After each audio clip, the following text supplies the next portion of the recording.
Benjamin, can you hear that? I got the bars in the camera, so she's supposed to work. It's low. My camera is low. My camera is low. I cannot go up. Okay.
Hello. Thank you all for being here today. Just for any station streaming this live, this is a 5-minute warning. You do not want to take this just yet. This is a mic check for everyone who is here today, and we appreciate you being here for this joint press conference for the Pauline Mullins Pusser case. I am Brandy Hitt. I am with the District Attorney's General Conference, and I just want to give you all a rundown for anyone who is streaming this live or broadcasting during your 11 o'clock newscasts of who will be speaking, the spelling of their names and titles so you know how to properly chyron their lower thirds. District Attorney General Mark Davidson will be speaking first. He is the 25th Judicial District of Tennessee. He is the local district attorney here, and his name is spelled Markdavidson. After General Davidson gives his statement, you will be hearing from Director David Roush with the Tennessee Bureau of Investigation. His name, common spelling for David, D-A-V-I-D, Roush, R-A-U-S-C-H. Following Director Roush's statement, you will hear from Chancellor Dr. Yancey Freeman Sr. He is with the University of Tennessee, Martin. Yancey is spelled Y-A-N-C-Y, Freeman, F-R-E-E-M-A-N. We ask for the media here that you let them give their statements before shouting out any questions. We will be taking a handful of questions after the news conference. Following Chancellor Freeman's statement, we will be playing a video statement from Griffin Mullins. He is the brother of Pauline Mullins Pusser. Griffin spelled G-R-I-F-F-O-N. In playing this statement for you, we ask that you give the family its privacy that it's due.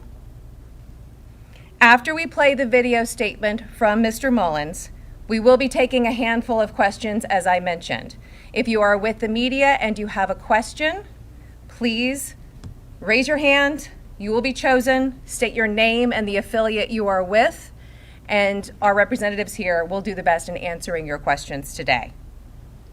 This is being live streamed right now for anybody who is watching and wants to watch on Facebook, on General Davidson's Facebook page, and also on TBI's Facebook page.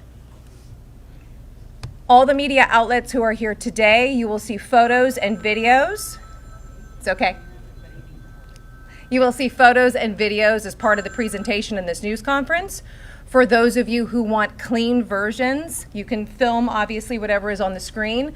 For those of you who want clean versions, come find me, give me your contact information, and I will send you a OneDrive link to where you can download those for your stories throughout the day, okay? And with that, we are about 1 minute out for any stations taking this live. Yes? Quick question. What school did you say Dr. Freeman's with? University of Tennessee at Martin, where you all are here today. This is one of their campuses.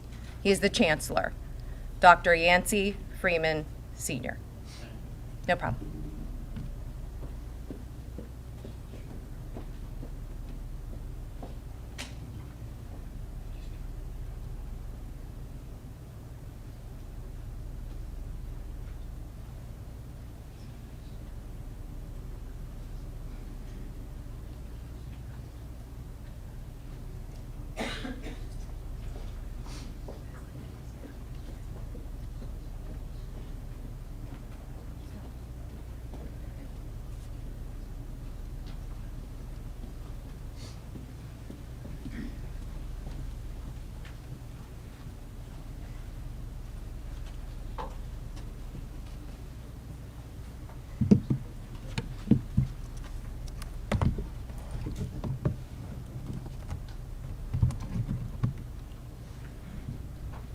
Good morning.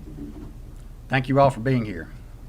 I'm Mark Davidson. I'm the District Attorney General for the 25th Judicial District, comprised of Hardeman, Fayette, McNairy, Lauderdale, and Tipton counties.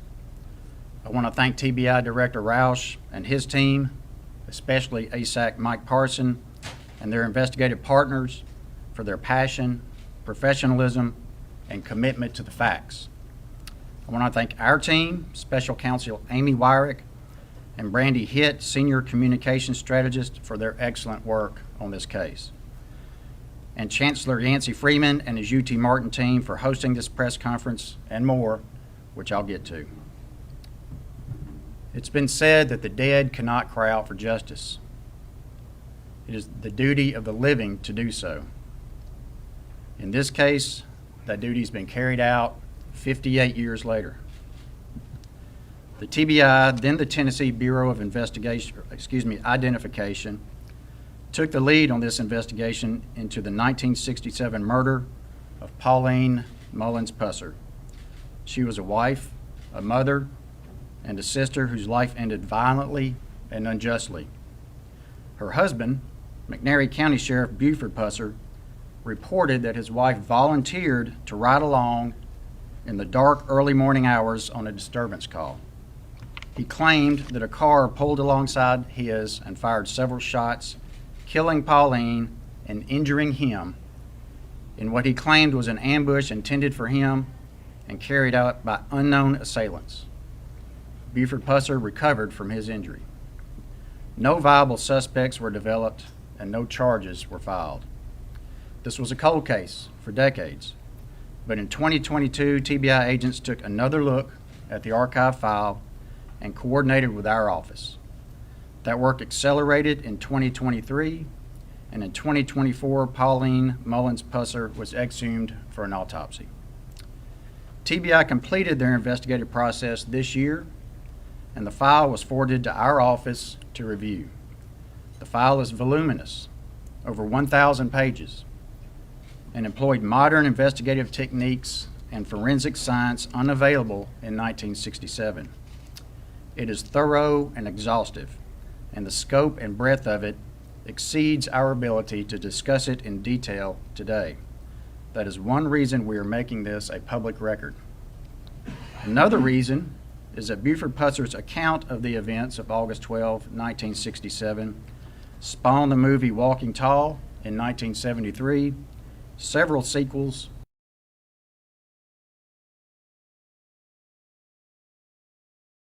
those retellings generated substantial public interest.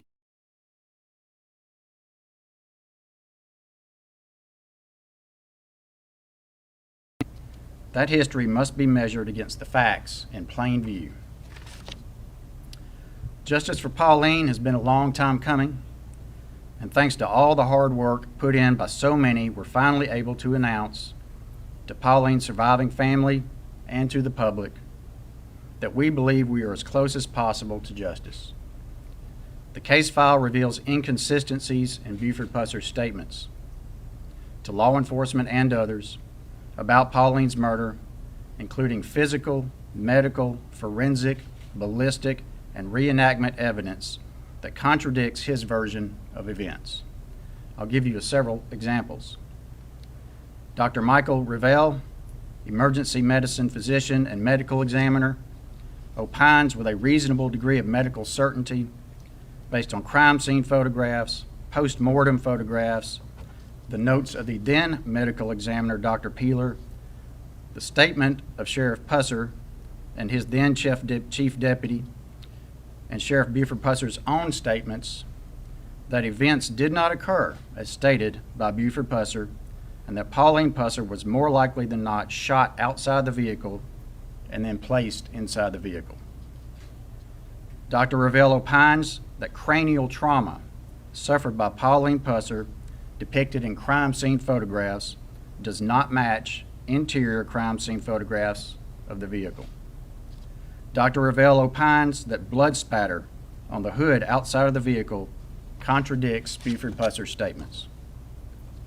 Dr. Revelle opines that the gunshot wound to Buford Pusser's cheek was a close contact wound, not long range, as Buford Pusser described, and likely self-inflicted. Kansas Bureau of Investigation Special Agent in Charge Corey Latham and National Forensic Academy Training Specialist Jason Jones conducted 3 series of bloodstain pattern analysis tests to replicate the bloodstain patterns on the hood of Pusser's vehicle and concluded that the bloodstain patterns were inconsistent with Buford Pusser's statements and indicated that someone was injured both outside and inside the vehicle. Ballistics expert Dr. Eric Warren states in his report that the physical evidence in the case does not support Buford Pusser's version of events and instead is indicative of a staged crime scene. Also, the cartridge locations, bullet trajectories, and bloodstain pattern on the hood are inconsistent with Buford Pusser's statements. The autopsy of Pauline revealed a healing, prior to death nasal fracture on the right side of her nose, most commonly caused by interpersonal trauma. Our office, after review of the case file, believes that the TBI has produced evidence sufficient to create probable cause, meaning more likely than not, that would allow us, if he were alive today, to present an indictment to the McNairy County Grand Jury for their consideration against Buford Pusser for the murder of his wife, Pauline. That obviously cannot happen, but there is probable cause to believe that Pauline's death was not an accident, not an act of chance, but, based on the totality of the TBI investigative file, an act of intimate, deliberate violence. Because the file speaks so strongly with its evidence, and because the case is of such public interest, we invite you to review the case file for yourselves. Were he alive, Buford Pusser would, like all of us, be presumed innocent until proven guilty. TBI investigative files are confidential under state law with very limited exceptions. Thanks to the excellent investigative work by the TBI and the public interest and historical significance of this case, our office, along with the TBI, made the decision to make this file a public record after closure by the TBI.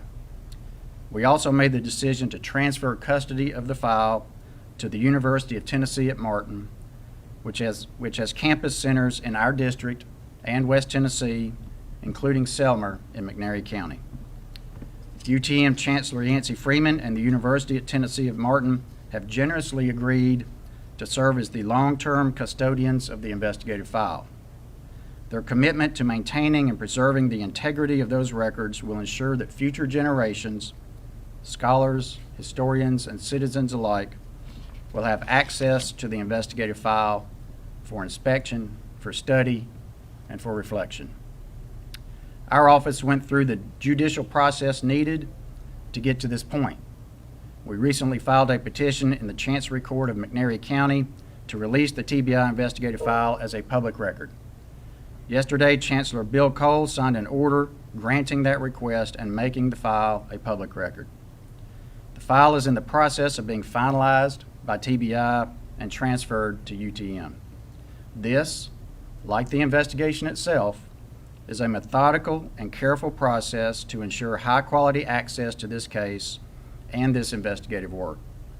I understand everyone wants instant access to the file, but as you will hear, there is a process in place and a timeline. This case is not about tearing down a legend. It is about giving dignity and closure to Pauline and her family and ensuring that the truth is not buried with time. The truth matters, justice matters. Even 58 years later, Pauline deserves both. And at 10:22 this morning, I got an email from Oakley Dean Baldwin, which said, "Mark, on behalf of the Mullins family members, Griffin, Robert, and Trula Hall, many cousins, and other family members, we thank you for giving Pauline a voice from her grave." I'll now turn over the podium to Director Roush. Thank you.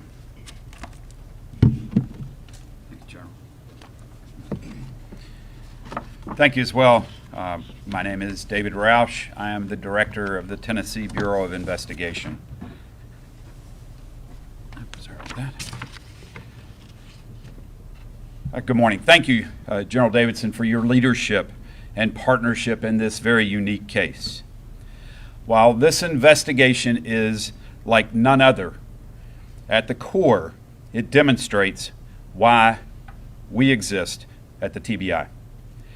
To provide a thorough investigation focused on the victim and relentless pursuit of the truth.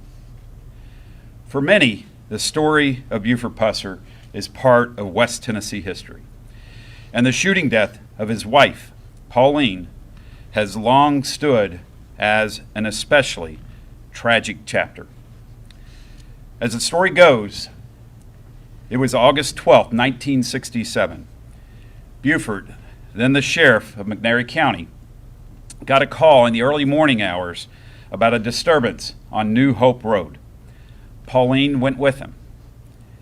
As Buford reported, shortly after they passed New Hope Methodist Church, a car pulled alongside them and fired several times, killing Pauline and injuring Buford. The sheriff spent about 18 days in the hospital and required several surgeries to recover. The case, built largely on Buford's own statement, closed quickly, perhaps too quickly. In May 2022, TBI agents, prompted by lingering questions, worked with General Davidson's office to revisit the archived Pusser case file. That sparked internal discussions and renewed investigative efforts, which accelerated in the spring of 2023, when we received a tip about the possible murder weapon in the case. The work to develop more comprehensive understanding of the facts of the case using the full strength of the Bureau as it exists today has reshaped our understanding of what transpired nearly 60 years ago. The initial investigative efforts into the murder of Pauline Pusser were heavily focused on those who were believed to be enemies of Buford Pusser. The more recent investigative efforts casted a wider net to identify all persons potentially involved and all possible motives. Today, as you've heard, the General has taken steps to make available to the public the full record of this investigation. This is a rare step, but it's one that we support. It provides more transparency and demonstrates the exhaustive nature of our work in an extremely controversial and historic case. From our perspective, there are 5 key developments we've learned as a result of this recent investigative endeavor. Number 1, significant inconsistencies in the statement of Buford Pusser and the physical evidence documented and observed. Number 2, recent statements provided by people associated with this investigation. Number 3, the autopsy of Pauline Pusser. Number 4, evidence examined by TBI personnel. And number 5, the review and studies of experts external to the agency, reviewed from a multidisciplinary approach. Now, we understand that you will have a detailed set of questions about this case. We expect that. The answers are all in the case file. And that's why we'd encourage the media or those in the public with an interest in this case to read the case file in its entirety. As General Davidson indicated, the case file is now a matter of public record. Our redactions are currently in their final stages, and upon completion of those redactions, the file will be formally transferred to UT Martin. At its core, the Tennessee Bureau of Investigation is a fact-finding agency. We work collaboratively with local agencies, external partners, and district attorneys general to find out what happened to the fullest of our abilities. We want to thank our law enforcement partners, the West Tennessee Regional Forensics Center, experts who are external to this agency, who work tirelessly with our team, and, in particular, the many people who were interviewed in this case, who provided information to our agents that is often very difficult to disclose. We are confident that we have exhausted all investigative leads that are available to the agency at this time, and are also confident that we have provided District Attorney General Davidson with a work product that gives him the answers he felt were much needed to make decisions about the closure of this case, and prosecutorial decisions he would have made if Buford Pusser were alive today. TBI stands united with General Davidson at this time, confident in the thoroughness of this investigation and satisfied the request to close our case file is a just resolution to this code case.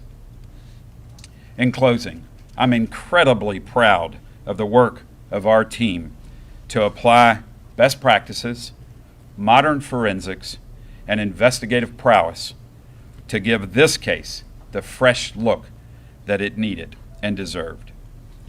This is who we are as an agency. In this case, as in every case in which we have the pleasure of contributing in the search for answers and the pursuit of justice for victims in the state of Tennessee. Thank you.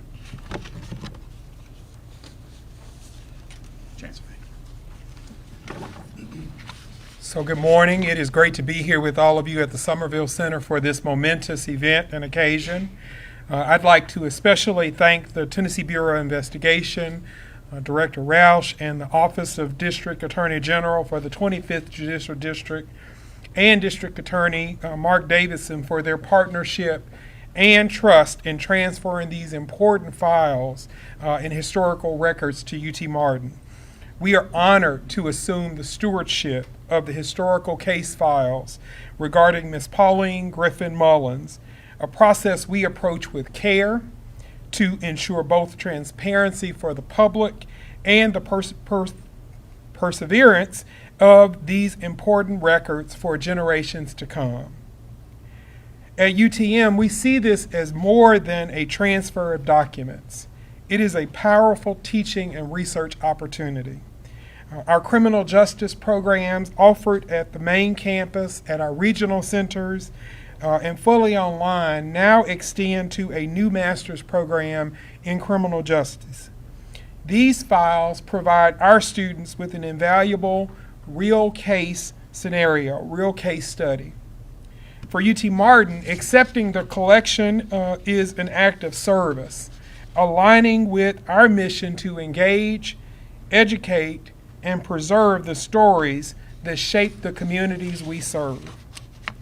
This case file will support not only criminal justice students, but also scholars in communications, history, sociology, and law. It offers rare access to primary resources that can inspire new research, publications, and conversations around justice and transparency. Our commitment is to serve the public good. By safeguarding and sharing these records, we ensure that an important piece of Tennessee's history remains accessible to all. Once the files have been received, they will be processed as part of our digital archive initiative. This processing step ensures the public will have ultimately high quality, a searchable online database to the records. Because this is a careful and ongoing process, online availability will take a little bit of time. To ensure compliance with the Public Records Act while this digital processing is underway, 2 additional copies, accessible copies, will be available. One, the public may view a printed copy of the files by scheduling an appointment at the UTM McNairy County Selmer Center. And 2, a request may be made to purchase a reproduced copy of the file. In closing, this is about honoring history, serving the public, and creating opportunities for learning. We thank the TBI for entrusting us with this responsibility, and we look forward to making this important record accessible in a careful, transparent, and respectable manner. Thank you.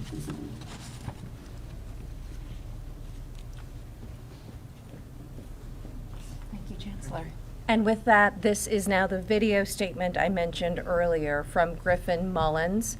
He is the brother of Pauline Mullins Pusser.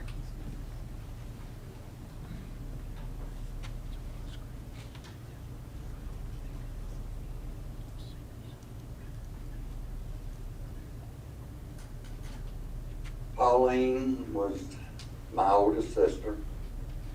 She was the leader of our family. She was the most caring, personable person that you would ever want to meet. You would fall in love with her. She was a people person. And of course my family would always go to Pauline if they had an issue or they needed some advice. And she was always there for them. She was just a sweet person. And I loved her with all my heart. And I've missed her horribly this last 57 years. Lord knows I've missed her.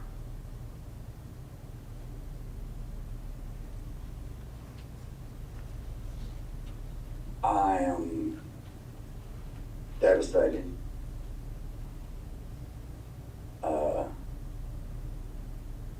It's been a long time since she left, but I always had in my heart, I've had a lot of time to think and to look back at Pauline's life. And she didn't tell me a whole lot. She was just not the type of person to tell you her problems.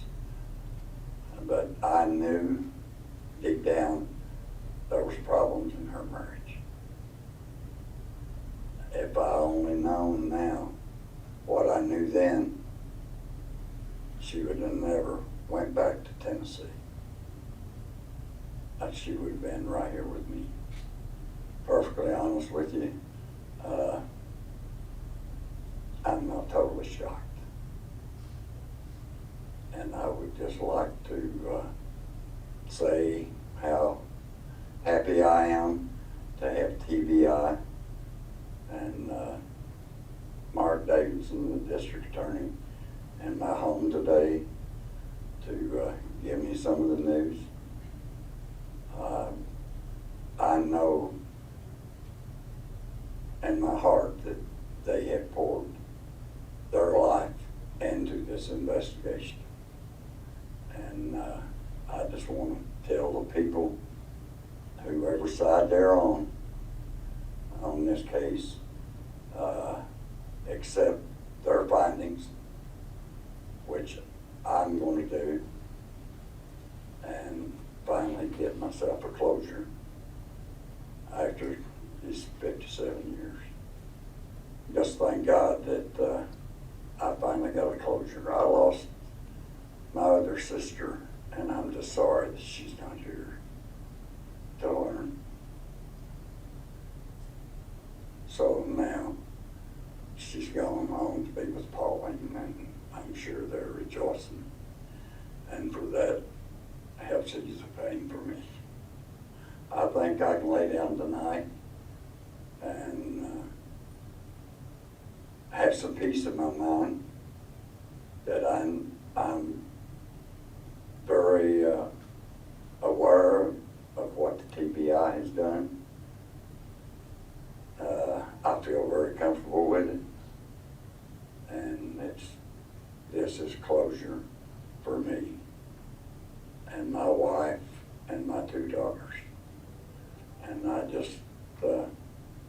just thankful that I got the news and not be like my sister and pass before we finally have learned.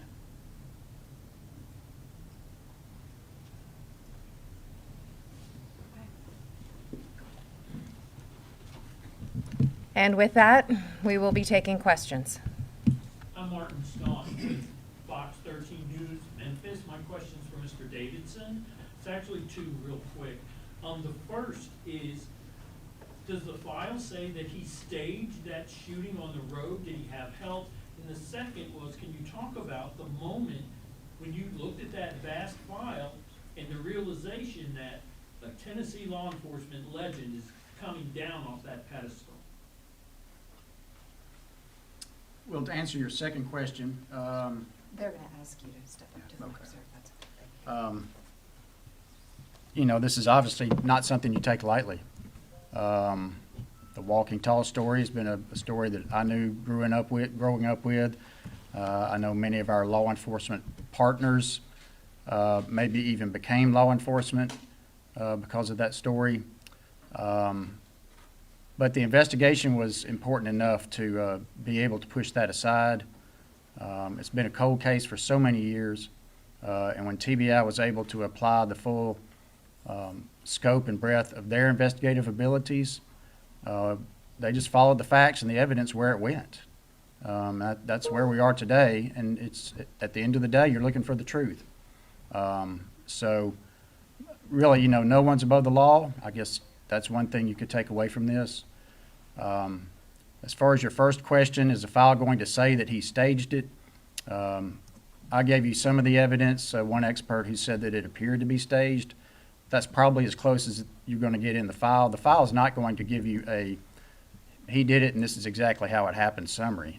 There's going to be, it's replete with evidence, statements, analysis from different experts from different fields, many of which I talked about.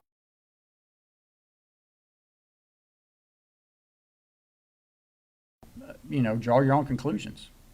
But no, there's not going to be a statement from somebody saying he definitely staged the scene, but there is an expert who says it appears it was staged.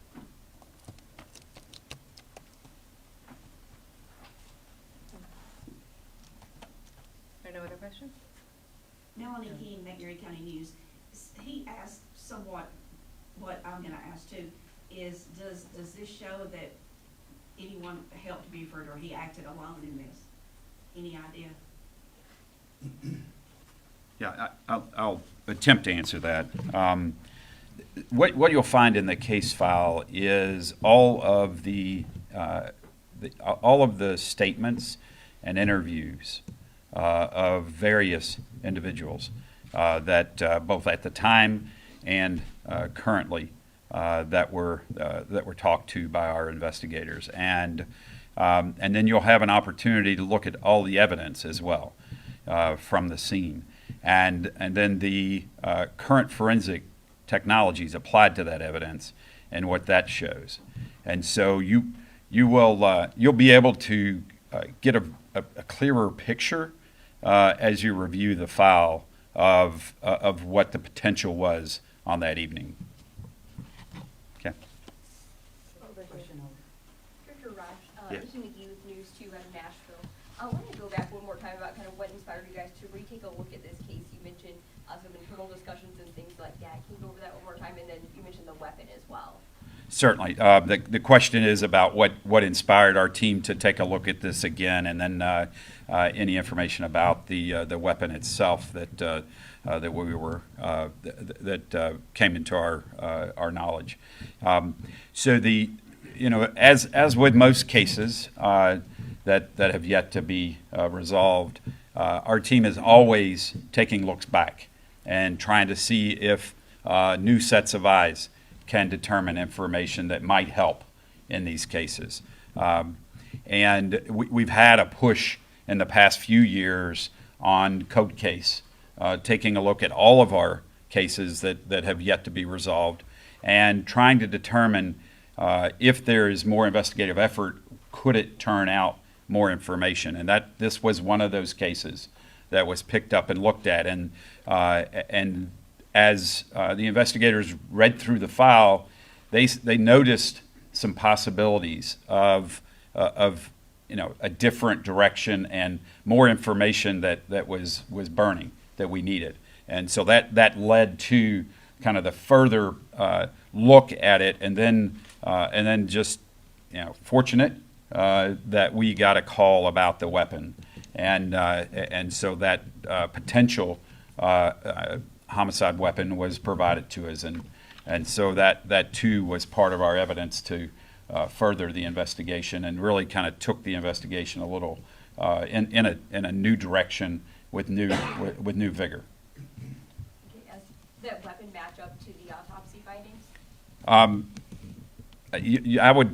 What I'd have to direct on that is to read through the case file to get more specific in there with the weapon, the type of weapon, and then what the autopsy findings have. Yes, sir. Dr. Roush, if I understand what Martin Staunton, again with Fox 13 Yes. News out of Memphis, it seems to sound like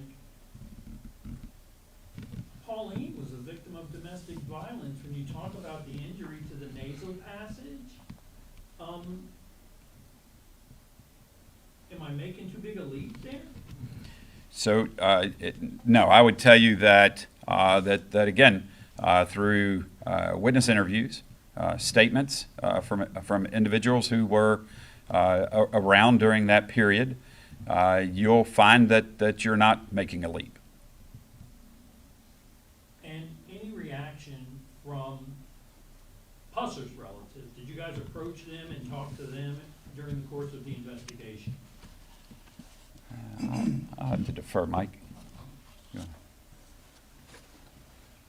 Yes, there were individuals within the Pusser family that we did speak to, but I would not go into what those exact conversations were, and I would just refer you to the file.